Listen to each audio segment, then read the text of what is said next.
नंदितमोदिनि विश्वविनोदिनि नन्दिनुते गिरिवर विन्ध्यशिरोदिनि वासिनि विष्णुविलासिनि जिष्णुनुते भगवति नंदितमोदिनि विश्वविनोदिनि नन्दिनुते गिरिवर विन्ध्यशिरोदिनि वासिनि विष्णुविलासिनि जिष्णुनुते भगवति नंदितमोदिनि विश्वविनोदिनि नन्दिनुते गिरिवर विन्ध्यशिरोदिनि वासिनि विष्णुविलासिनि जिष्णुनुते भगवति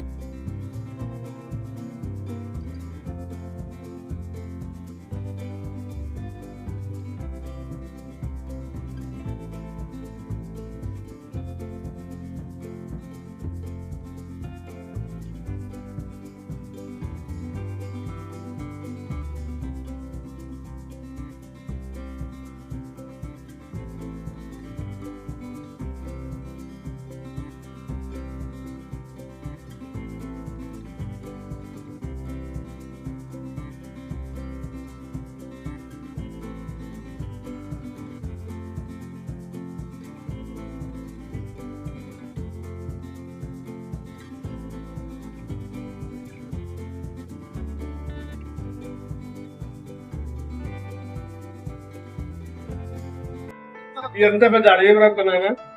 ఈ అడవి ప్రాంతంలో పులి సంచరిస్తూ ఉండేది. అది సాగు జంతువు వలె ఎవరిని ఏమనకపోయిందనా. ఇక్కడ చెట్టు ఉండేది. ఆ చెట్టు కూడా ఇష్టం తీసుకునేది. ఎవరిని ఏమనకపోయిందనా. ఇక్కడ పట్టపాలు కాబట్టి వాళ్ళు అమ్మవారి వాహనం అనుకొని అక్కడ పెట్టేసి నమస్కారం చేస్తూ ఉండేవాళ్ళు. సమయంగా చేస్తుంటే ఆ పులి అనేది అంతరించిపోయింది. ఈ ఊళ్ళో గ్రామ దేవతగా పెద్దమ్మని కొలుచుకుంటాను. ఈ ఊళ్ళో జగ్గారెడ్డి గారు ఉన్నారు. ఆయన గారు విజయవాడ కనకదుర్గమ్మ రొట్టి మీకు వచ్చేది. ఆయన ఎక్కడైతే పసుపు తాగుతూ ఎక్కడైతే ఆగుతానో అక్కడ ప్రతిష్ఠ చేయండి అని చెప్పింది కదా. దాదాపు అక్కడి నుంచి వచ్చేసి ఇక్కడ ఆగిపోయారు. ప్రతిష్ఠ చేశారటమ్మా.